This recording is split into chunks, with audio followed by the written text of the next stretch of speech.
I'm having a ball raising my little girl. I thought you said Harry. Oh, you didn't. I did. Gary Burghoff never fit the Hollywood mold. The guy who made Radar O'Reilly unforgettable wasn't chasing fame. He was chasing wounded pelicans. The Birdman of Malibu, they called him. All right. Hey, those are pretty nifty looking shoes you got there. Shoes, pretty. The only licensed bird sanctuary in California operating out of his backyard while he was on the biggest show on television. Gary understood something most actors miss. That art isn't about performing, it's about seeing. He's a wildlife painter, has been since he was 8 years old breeding angelfish, a drummer who played with jazz legends, an inventor who holds patents on fishing lures, a guy who walked away from MASH at its peak because his family mattered more than Emmy nominations. That experience made me very conscious of getting back to family and getting to know them better and love them.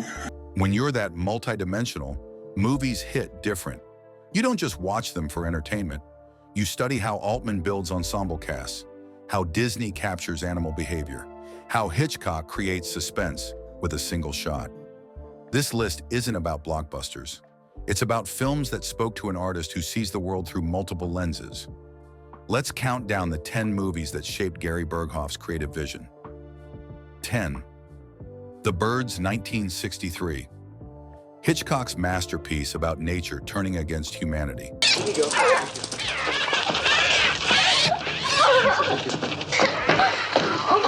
Gary watched this as a young actor studying his craft. The Birds taught him that animals on screen aren't props, they're characters. Hitchcock used real birds, hundreds of them.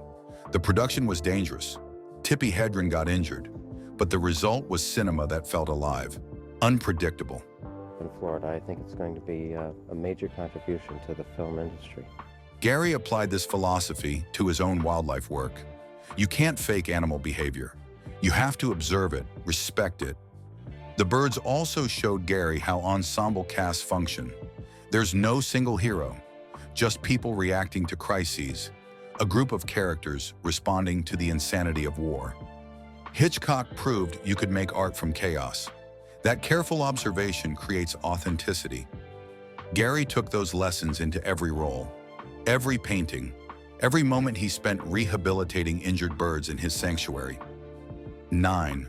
Bambi, 1942. Gary was born in 1943. Bambi came out the year before. He grew up with this film. Goodbye. I watched it obsessively as a kid who already loved animals more than people. Bambi isn't just a children's movie, it's a masterclass in animating wildlife realistically. Disney's artists studied real deer for years, brought live animals into the studio, learned how they moved, how they behaved. That dedication to authenticity shaped Gary's approach to wildlife painting. You can't paint animals from imagination, you have to know them. Bambi also taught Gary about emotional truth. The death of Bambi's mother traumatized generations of children because Disney didn't soften it, didn't explain it away, just showed grief honestly. Gary brought that same emotional honesty to Radar.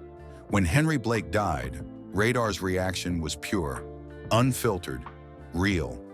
Bambi taught him that audiences can handle truth, even when it hurts. 8. The Treasure of the Sierra Madre, 1948.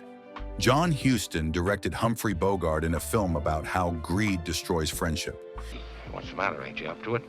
Sure, I'm up to it. Gary studied this film for its ensemble work. 3 men searching for gold, slowly turning on each other. Bogart plays against type. No cool detachment, just paranoia and desperation. The film was shot on location in Mexico. The heat was brutal. The conditions are dangerous. But Huston insisted on authenticity. That wilderness had to feel real. Gary understood that approach. When Robert Altman filmed MASH, he used similar techniques. Long takes, overlapping dialogue, actors discovering moments. The Treasure of the Sierra Madre proved that great films come from uncomfortable productions. That suffering on screen requires some suffering off screen. Gary also loved the film's cynicism. how it showed good men becoming monsters. MASH would explore that same darkness, how war corrupts everyone it touches. 7. Midnight Cowboy 1969. Gary was 26 when Midnight Cowboy won Best Picture, the only X-rated film to ever win the Oscar. This was New Hollywood, gritty, real, uncomfortable. Jon Voight and Dustin Hoffman as two losers trying to survive New York City. Thanks for the stuff.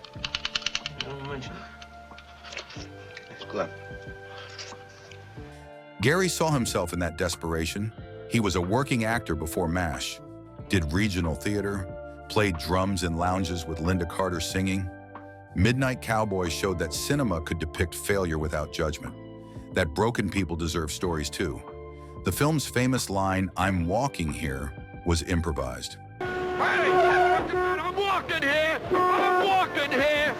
Up yours, you son of a bitch! Hoffman reacts to a real taxi that almost hit him. Gary loved that. How reality intrudes on fiction. Makes it better. MASH would do the same thing, letting actors improvise. Find truth in the moment. Midnight Cowboy proved that the best performances come from actors who aren't afraid to look pathetic. Gary built his career on that vulnerability. 6. The Graduate 1967. The year Gary originated Charlie Brown on the stage.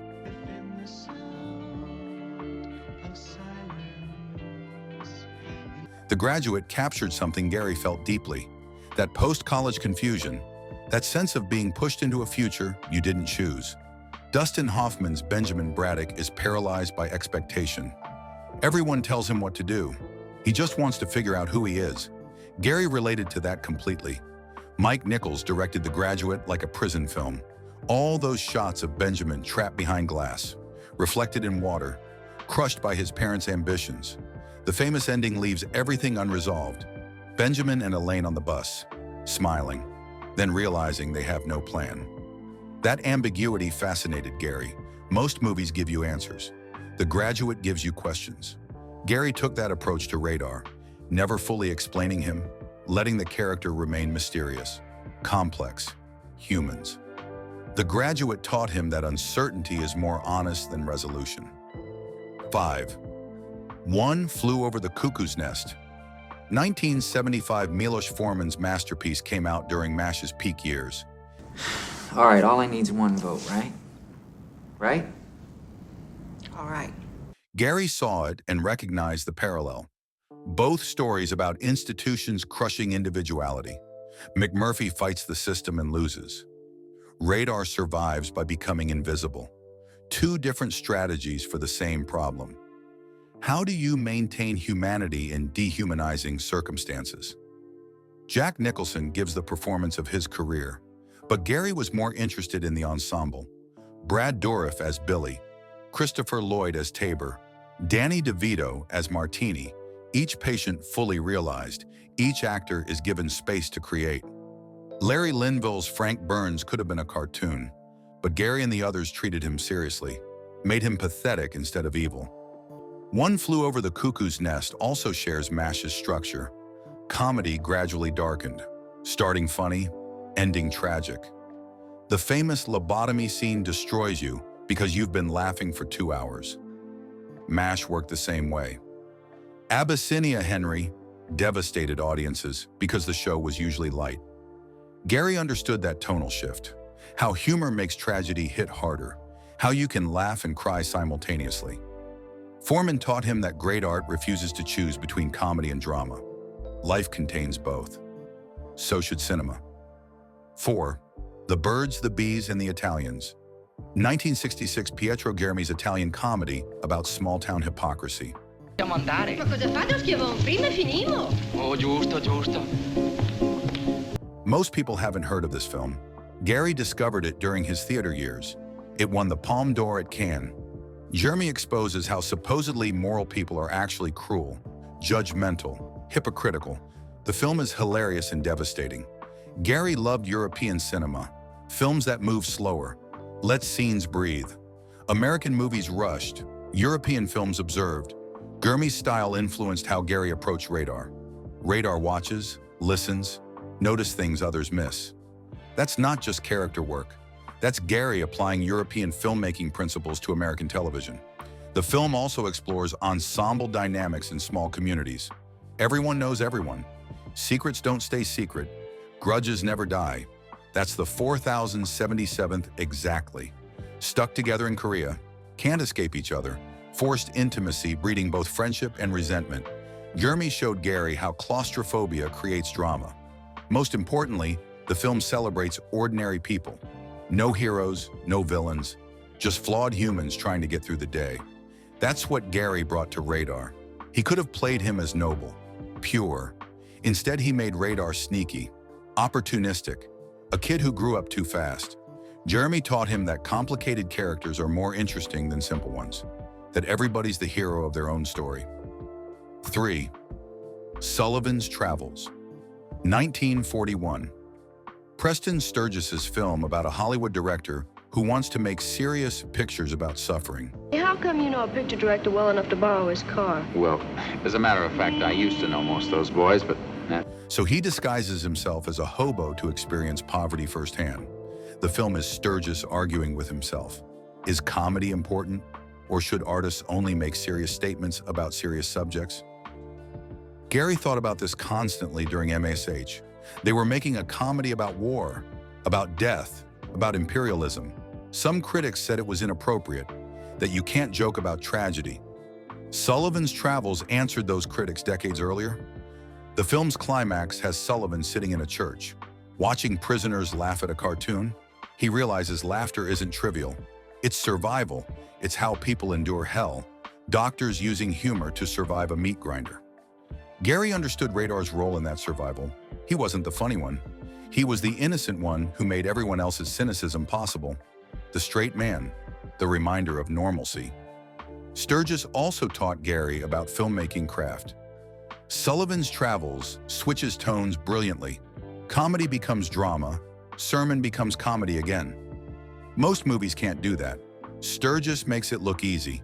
Gary tried to bring that same flexibility to Radar. Comedy one scene, heartbreak the next, always serving the story, never showing off. 2. Nashville, 1975.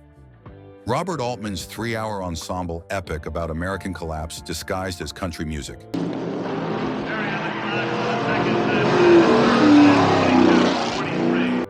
Gary worshipped Altman. Altman gave Gary freedom to create, to discover Radar through improvisation. Nashville took that approach even further. 24 major characters, overlapping dialogue, no clear protagonists, just America fragmenting in real time.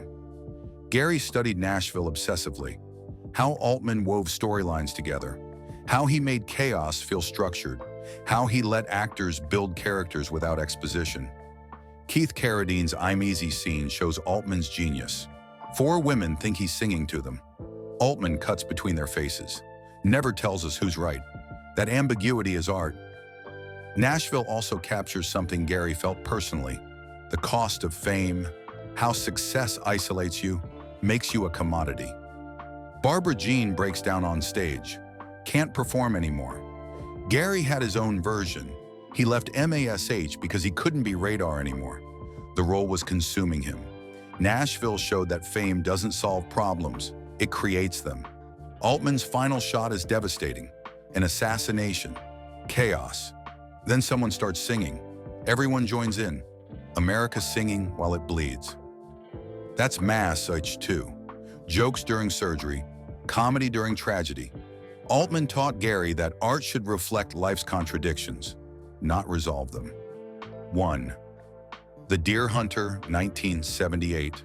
Michael Cimino's devastating Vietnam War epic hit theaters during MASH's 6th season. Gary watched it alone. I walked out shaken. This was everything MASH talked about made concrete. The cost of war on ordinary people. How violence destroys everyone it touches. How you can survive combat but never truly come home. Robert De Niro, Christopher Walken, and Meryl Streep give career-defining performances. But Gary focused on the structure.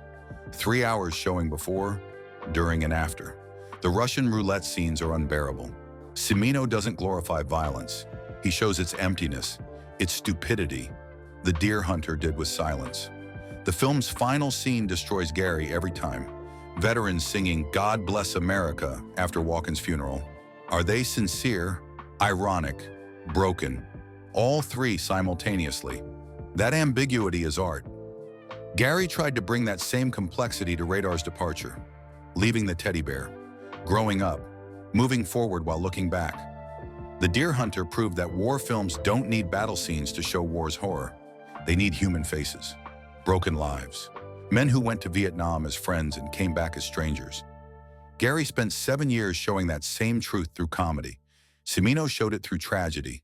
Same message, different languages. That's why it's #1. Gary Burghoff didn't just watch movies. He learned from them. These 10 films taught him about ensemble work, emotional honesty, and why art matters. They shaped Radar O'Reilly and everything Gary created after. If this list resonated, hit subscribe. And remember what Gary proved. Sometimes the quietest character is the one who sees everything. That's the power of observation. Nah,